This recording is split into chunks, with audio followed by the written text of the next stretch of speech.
Hey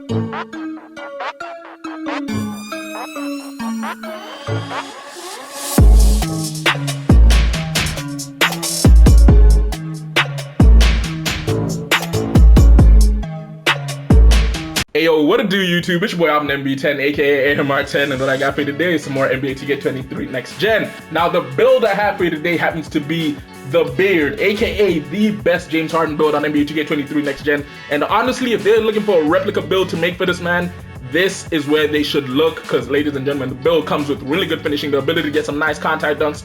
In a way, like if you know how to do it, you know how to do it. Oh, it also comes with really good shooting, elite playmaking, because as we know, one-on-one James Harden is one of the coldest people out there, even though he plays for the whistle. And then obviously defensively, it is a little bit of a liability, but it has the ability to crash the board, because we are making number 13, Houston Rockets James Harden, aka that man was unstoppable on offense. And then yeah, physically it has some capabilities, at least a little bit better physical capabilities than what he has now. Now I do gotta say, if you like today's video and you want to see more content like this, do me a favor, go ahead and hit the like button. Don't forget to drop a comment telling what you think about the build, whether you like it or you hate it. Don't forget to share the video, because also the YouTube algorithm. And also, if you're new to the channel and you ain't done so yet, don't forget to hit that subscribe button, as well as turning post notifications on, because ladies and gentlemen, in the month of October, we had like 35,000 views on the channel, so round of applause to us, but only 6% of them were subscribed. I.e., if at least like 50% of those views subscribed, we'd be somewhere near 20K right now. And currently, I'm not gonna lie, I'm really trying to grow the channel, because one of the big things I'm trying to do is I'm trying to be big enough next year that when we do make a build video, and if it is one basically adding one of the builds Joe Knows makes, we're big enough where he can notice it. Now you do gotta bear with my voice in this video quite a little bit, because I am ill, I have been ill, I've only just managed to get the energy to record this, so you will hear quite a few voice cracks, and quite a bit of yeah. But yeah, don't forget to hit that subscribe button, as well as turning post notifications on. Plus low-key, I have to make the videos because YouTube has to pay for my VC addiction, as well as for the fact that I bought Call of Duty Modern Warfare 2. But straight into the video, James Harden, starting shooting guard, right-handed, jersey number 13, because as I said, we're focusing around the Houston Rockets. James Harden, height-wise, he does come in at 6'5" and weight about 220 pounds, as well as having a wingspan of approximately 6'9", and body shape-wise, as you can guess, we're gonna go solid because he is kind of solid. Now, straight into the physicals. As I said, this build does have some nice physicals. Shout out to Samuel, because he did help me with making this build, because I was having a few things where I was a little bit confused on what I wanted to do. Firstly, we elected to go with a 77 speed and an 80 XL, mainly because this year in 2K, having a higher XL than speed really helps, because it helps you speed boost off dribbles. And then obviously when it comes to the strength, I decided to go with a 30, because again, James Harden, not one of the strongest men in there. Now, I will not lie, he might need, if you want, you could put bully on this build slightly, just because when I do think about it, there was some plays, quite a few plays when he was driving to the hole whereby he had the ability to just push off defenders as he was going. But again, if I wanted to keep this as James Harden-like as I could, I had to put it at a 30, as well as giving him a 75 vertical and an 87 when it came to the stamina. Now, as you can guess, I was aiming to get at least pro contact dunks on this build, because James Harden, the Beard, yeah, when he's going to the cup, he does finish with a little bit of aggression. So we went with an 86 on the driving dunk, because it does allow us to get pro contact dunks, as well as gold aerial wizard, silver posterizer, and gold limitless takeoff. And then when it came to the driving layup, decided to go with an 80, because again, the man did have a knack for just putting the ball in the basket, especially when close to the hoop. And a 76 on the close shot, because this does allow you to get silver fast twitch. Actually, technically you only need like a 75 to get silver fast twitch, but a 76 gets you that extra badge point to get you at 17 total finishing badge points, and that's where I left it finishing wise. As you can see, if it's me, Hall of Fame Giant Slayer is the first thing I put on this build. Next thing to put on would most likely be something along the lines of Acrobat at silver, and then I'd probably slap Masher at silver as well, just so that I can get the badge count up. And then from there, I'd core Limitless Takeoff and slap on Posterizer, and then with that little badge point that I told you to put on Masher, you can move it somewhere else and most likely put it on one of the tier 3 badges at bronze.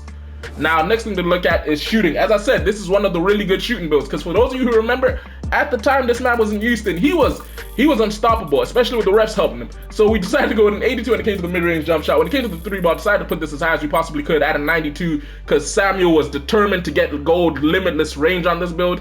I personally thought he deserved silver, because the truth of it was, even though he could pull up from deep, he wasn't so consistent that we could give him gold. I'd give gold to the likes of Steph and Dame.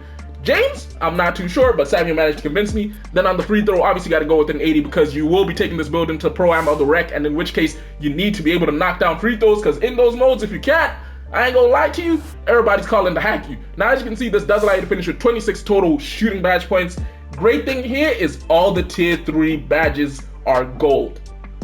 Now, if I'm you, just speaking from my personal preference, I'd get this thing, I'd put the +4 here, and then first things first, I'd core blinders, slap on Agent 3, Limitless Range, both at gold, and then I put Deadeye at probably silver, only because you won't be allowed to put more badge points there. Now, if 2K does allow to earn more badge points throughout the seasons, then slap one more on there and you can get all tier 3 badges at gold, in which case this build will be deadly.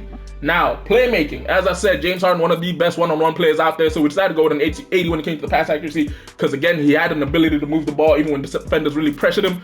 And then an 89 when it came to the ball handle, just because, yeah, it's the beard, boy. That little in and out tweeting that he used to do to people was a mean. Like, he used to break people down foolish type. So we went with an 89 there, and then speed with ball, went with a 75, because as far as everybody's telling me, this is the bare minimum you need to be shifty in this game. So from now on, this is the bare minimum we're putting on shifty builds. Now, as you can see, this does allow us to finish with 20 total playmaking badges. First things first, I would core killer combos, slap on some clap breaker, and then with the other 13 badge points, I spread them through my tier 1s to tier 2s. Obviously, key thing being Hall of Fame quick first step is a necessity. And then you might want to slap on unpluckable as well as hyperdrive, depending on how you do it, depending on how it benefits you. Now, next thing to deal with is, of course, the defense. He is somewhat of a defensive liability in that he does only come with 39 when it comes to the interior defense. When it comes to the perimeter defense, decided to give him a 70, as well as a 70 when it came to the steal. And then when it came to the block, decided to give him a good old round figure of a 59. Actually, I messed something up here because that should be higher. I know what it was. This. Yeah, decided to give him a 59. As you can see, that does allow you to get 10 total badge points defensively. Personally speaking, to keep with it, I'd go Hall of Fame off-ball pest, as well as silver ankle braces, and then maybe with the last 2 badge points, I really don't know what to tell you. Maybe, like, damn. Put him on Chase Star Artist. But the truth of it is, as I said, this build is not meant to be the best defensive build out there. Really and truly, you will be a defensive liability somewhat, which is funny because I've been jumping in a bunch of people's videos, watching them and commenting there's some defensive liabilities. But again, this is meant to be a James Harden build, and anyone that watches ball knows that he is a defensive liability. Now, we do finish with a grand total of 10, 30, 56, 63, 73 total badge points on this build. Plus, with the +4, you managed to get 77 on this James Harden build. Now, before I quickly select the takeovers, I'd just like to say Nikola Jokic is a bum. I'm going to say this because Clutch is probably going to watch this video and say to me, no, he ain't. Nikola Jokic has only ever once made it to the Western Conference Finals. And that one time, he lost in 5. Alright? I'm gonna say this to you. Outside of losing to the Lakers in 2020, every time he's lost is to people who don't even win the championship. Outside of that, he mainly gets bounced out in the second round. He's only ever made the playoffs 4 times in 7 seasons.